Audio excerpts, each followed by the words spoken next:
In newly released court documents, a man alleges he was abused by Jerry Sandusky as a 14-year-old and told Penn State head coach Joe Paterno, who brushed it off. The man, identified only as John Doe 150, says this all happened in 1976.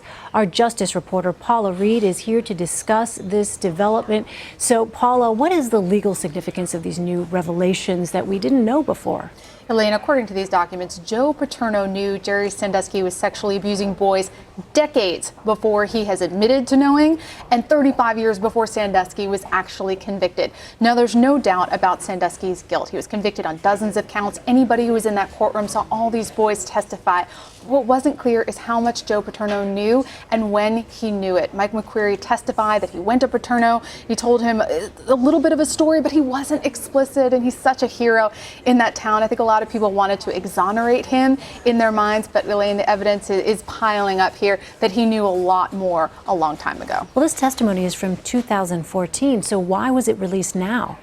Penn State is involved in litigation with one of its insurance companies, so all this new information is coming out there. Now, in the criminal case, the statute of limitations, the time period from which you can draw evidence, it's very narrow in sexual abuse cases. But in civil cases, it's much wider. So that's why we're getting information about all these other victims through the civil litigation. But we never heard anything about this during the criminal trial. And how does Paterno's family respond to these claims? Paterno's family, again, they're trying to protect his legacy, but they argue that there's a lot of other evidence out there that contradicts John Doe 150's claims.